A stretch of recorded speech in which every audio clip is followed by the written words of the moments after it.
Siyabonga uNkulunkulu ophilayo, siyabonga mdala weinsuku wena okhona konke kungekho.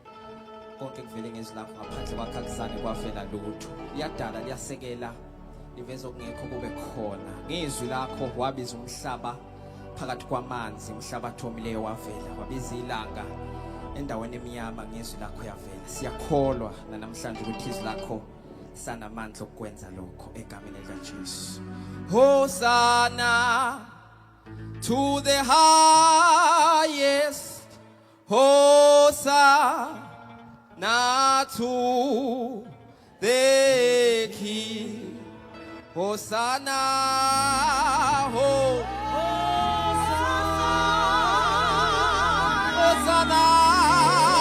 to the highest, Hosanna, Hosanna.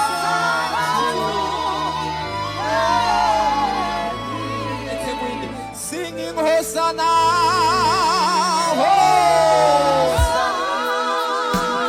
Hosanna to the highest,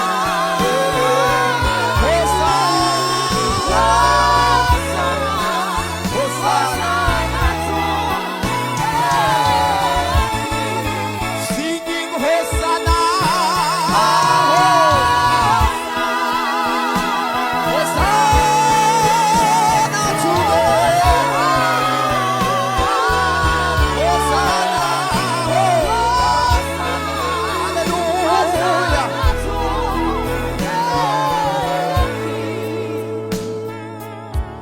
asibambelele ithuba baba mangethe usipha lona ngezandla zombili sibingelele emzini waseThekwini egameni likaJesu Nkosi. Sicela ubingelela ibandla lonke likaJesu, izinceku zikaNkulunkulu ngingayibali ngamagama ezikhona kule ndawo egameni likaJesu Nkosi. Amen. Siyabingelela obhuti abakhona kule ndawo, sibingelela osisi bonke ibandla lonke likaJesu Nkosi. Amen. Ngiyacela ngenzele na umusa, ngicela abasekudeni bathu kusondela kancane ngoba kukho indaba engifisa ukubaxoxela yona ezoba u2 minutes, ngeke ngibe mude kakhulu egameni lenkosi. Igama lami ngokwanele ngwakaMadisi Sibongo, ngingumntwana kaNkulunkulu osindisiwe, othethelelwa izono, wahlangana noJesu, wayenzela umusa impilo yami. Sindiswa ngemncane, namhlanje sengithe ukuthi ngufakazi ukuthi uJesu akamlahla umuntu olahla uJesu. Alibonge igama lenkosi. Sasindiswa yilokhu kuthiwa sizowa masikhula, sibona silokhu sikhula, sibona sigakawi. Angazi noma kwenziwa yilento ethi niyoze niguge nibe mpunga, mina Jehova ngiyakunithwala. Ngiyacabanga ukuthi lelo zwi esimiphe la. Bazalwane senginibingelele nonke ngithi siyanibingelela egameni likaJesu. Haleluya. Awungicela uameni oqashula umuntu odlula ngomgaqo omkhulu lezonweni. Siyanibingelela egameni likaJesu Nkosi. Haleluya. Manje ke ngizoxoxa nayo indaba emfishane. Ngicela ofunda iBhayibheli angisize angixoxise yona. Romans chapter 1 verse 16 kwaba seRoma chapter 1 verse number 16 bese ngihlala phansi. Ngizothula lapha bazalwane bami into engathulelwa yona yayisiza impilo yami. Manje nginokukholwa ukuthi nami umunye umuntu mayengayizwa yoyisiza impilo yakhe. Ngihamba nanango umzalo ongizalayo owangizala kabili enyameni nakumoya. Alibonge igama lenkosi. Usisi ke loya owangifundisa ukuthi Christ is not a concept to be studied, he's a person to be encountered. Wangifundisa into ukuthi uJesu asifundi ngaye, siyahlangana noJesu. Wayesengifundisa ukuthi ke the evidence of an encounter with Christ is a change of a life. Fakazi bokuthi umuntu uhlanganile noJesu uguquko lwempilo. Ngazi bengisenzela ukuthi uvule ngizoba mfishane nto seduze kwakho uthi usezohlala phansi namjikelo. Kwaba seRoma chapter 1 verse 16. Romans chapter 1 verse 16. Verse 16 ufundeka kanje. Ngokuba akunamahloni ngevangeli. Ngokuba lingamandla kaNkulunkulu. Kuba insindiso kulowo nalowo okholwayo. Kumjuda kuqala nakumGreki. Cela ungiphindele ama lines awu2 asekuqaleni. Ngokuba akunamahloni ngevangeli. Ngokuba lingamandla kaNkulunkulu. Ngokuba anginamahloni ngevangeli abese sisho isizathu sakhe sokungabi namahloni athi ngoba lingamandla kaNkuluNkulu tsheni makhelwane uthina amandla lento esiyiphethe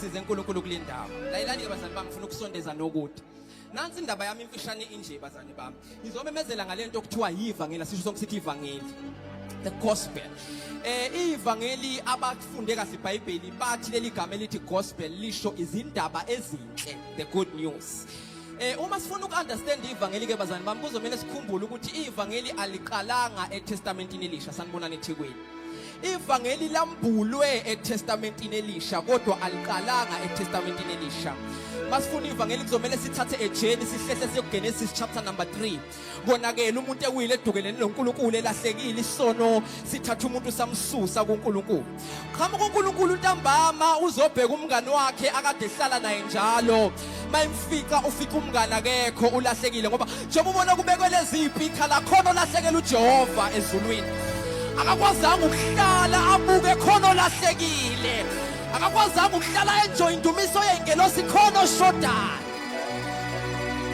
so nelani ke wafika uJehova konakele umuntu esewile wawele esonweni wathi Adamu kuphi wasabela uAdamu manje ke makukhishwa isijeziso salaqala lapha ivangeli makukhishwa isijeziso ngoba ivangeli livela njalo makumele kube nepunishment ebese ivangeli liyangenelela lithi akakwazi lo ukupunishwa mayisekwamukela mina uthi uNkulunkulu ke niyokwenza uniyolima yonke leyo nto liyakhesi siyayazi abese ememezela nanti ivangeli lalaqala khona athi inzalo yowesifazane iyokhoboza ikhanda lenyoni wamangazwa into ethi uSathane ubecabanga ukuthi mayonisa umuntu ngoba siyayazi iprotocol yasezulwini ukuthi mawona uyalahlwa wamangazwa into ethi bengithi mangonisa nalo sizolahlwa kanye naye wathola isimanga sokuthi mayona lo ezulwini kuhlalwa phansi kwenza uhlelo kuthi wazingenze njani ukumbuyisa akukhulume nesidakwa namhlanje ngithi noma barehab esahluleka kodwa ezulwini bahlale phansi benza uhlelo bathi singenze njani ukumbuyisa yini yenza uJehova afuna ukubuyisa umuntu nansi into lithi ngesikhathi emenza waphefumulela umoya wakhe kumuntu now uSathane wayingelosi ngesikhathi enziwa ayikho into yathathwa uNkulunkulu yafakwa kuSathane manje uNkulunkulu umlahla ngomzimba ongenasiphobo uSathane kodwa manje makulahle kumuntu uthi uNkulunkulu kunengxenye yami ehamba nalomuntu noma thina singabona isidakwa uNkulunkulu ubona iportion yakhe athi noma sezaciswa ihunga waphela emzimbeni kunengxenye uNkulunkulu angitshela umuntu omlapha ngoba kunengxenye uNkulunkulu elapha kuhamba nayo manje anginamahloni ngevangeli ngoba lingamandla kaNkulunkulu lashinyela ivangeli lamenyezelwa indaba ezinhle one thing about the gospel or lento esithi izindaba ezinhle njalo mazifika kuwe angazi nasisilunguzwana they will always contradict your current situation ziyohlala eziphambana nesimo yesu zike zafika kwaAbraham zafika kuGogo bheke 100 zafika kuyikhehla eligugile liphela inkani kwathiwa by this time next year uzokhulela angazi noma sekungelomuntu yinilalelosi elithi wena by this time next year le degree owayize leThekwini yokuyiphethe by this time next year isimo sakini siyobe singenje bambani nasikhathi sesingiphelele ivangeli lokhu lishunyelwa kodwa lishunyelwa liyisithunzi salokhu okwakuzokuza until kwahanjela umuzi waseBethlehem kwanjela intombazane engelutho yaficwa izenzela into za kwathiwa wena ofumene umusa inkosi inawo uzokhulela uzala umntwana uqamba igama lokuthi uEmmanuel uyizama emchaza uthi ungumluleki omangalisayo uyinkosi yokuthula uthi umbuso uyakuba semahlombe akhe athi intonga yokubusa iyoba kuye njalo abamazi kahle bathi uyimpande kaDavid uyihlumela likaJese uyinkanyezi yokusa uyimbalete kunazo zonke bathi uyingonyama ebhodla kunganalele ezinye bathi unguyizolo unguye namhlanje naphakade kuyoba cela umemezela uJesu uzwane 1 minute bese ngibuyele ekhaya eDandi bafowethu cela umemezela uJesu bese ngiyahamba izwani usethi lo mbhali akunamahloni ngevangeli kusho uPaul ngoba lingamandla kaNkulunkulu manje asichazeni leli gama elithi amandla lamandla mawulifunda kahle lelagama akusiyo noma iyiphi reference yamandla bathi it is the dynamic or it is the dynamite power of God. NgesiZulu asithi amandla awudalimede, amandla aqhumisa amadwala, amandla aqhezula intaba. Njengoba usibona sifani nabanye abantu thina siphatha udalimede ongaqhuma noma inini.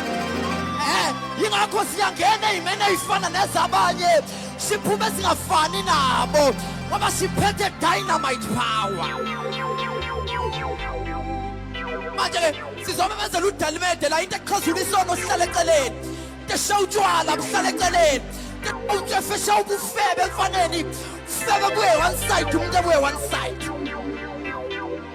Ngazi-ke sengizonithinta kabi ngivumelene ekhaya kusedanda ngisiyo vele wala ngizobaleka mangiqeda. Khona into esha ubufebe zwane buphume emfaneni.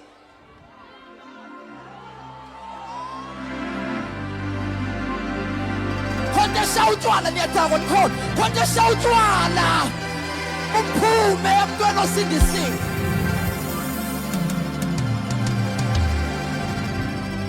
Khona esha umuthi njengoba nigquma nje nikholwa. Khona esha umuthi hlala eceleni, hlala umuntu eceleni. Now, one thing about dynamite isetshenziswa njalo amakhonto ezokwakhiwa. Asikuveza ukuthi akakwazi uJehova ukwakhe engaqalanga something kuwe. Kuyomela aqhephula okuthile avula indlela. Avula indlela ngoba umenziwe indlela kwahlonga sibi la kuthiwa indlela ayikho khona. Somebody shout power. Somebody shout power. Angihlale phansi ngamagama athi ke lamandla esikhuluma ngawo ila ukuthiwa vusa uJesu kwabafileyo. Ivangeli liphelela lapho bese lime egcineni kulamagama athi uzobuya lo wavuka. Ivangeli limi la, ivangeli nje likulezo zinto lezo. Asikuvezeke ukuthi enye into inkolo enye into ivangeli. Ungacabanga ukuthi because uhlangane ne-religion uhlangane ne-gospel. Matter of fact sekuzivangeli likhavekile ligqitshwe yi-religion. Nabantu abangakholwa masibashumeza bacabanga usikhuluma ngenkolo masikhuluma ngevangeli. Hlukile lezi zinto kuyenze ukuhlangana nenkolo kwenze ukuhlangana nevangeli. Lento ukuhlangana nevangeli mhayise baba wami. Ngizwe kuthiwa khona umfana omncane owakwasuka in search of power. Somebody say power. Kuthiwa lo mfana waye ensimbini ngoba eyibona iqine kunazo zonke izinto. Wathi insimbi kufanele kube ukuthi uqine kunazo zonke izinto wena unamandla. Yathi insimbi akusimini onamandla ngoba umlilo uyangincibikalisa. Umfana waye emlilweni wathi umlilo kumele ngabe uwe namandla. Wathi umlilo akusimina amanzi ayangicisha. Waye amanzini umfana ucinga njalo umfana ucinga amandla sengibuyela lapha la ngisuke khona ngidedelele mic. Ucinga amandla umfana kuthi umfana wathi mayefika emanzini wathi wona amandla athi amanzi ilanga like lingiabsorbe ngiphelele endaweni. Wayelangeni ilanga lathi mfana yikho into engakusiza ngayo amafu kuyenzeka ngisithi ngingaveli.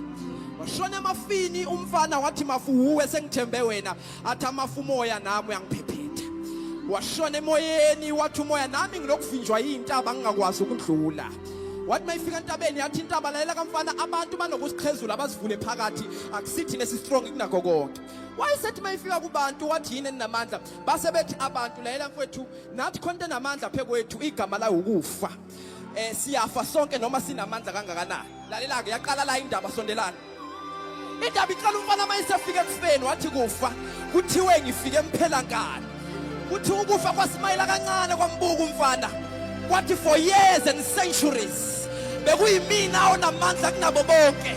Kodwa khona indoda yaseNazaretha eqeda kudlula la. Kuthiwa kwathi ukufa ngizamile ukuyibamba yaphunyuka. Awangimemezele nangu uJesu onamandla. Phunyulisa umuntu.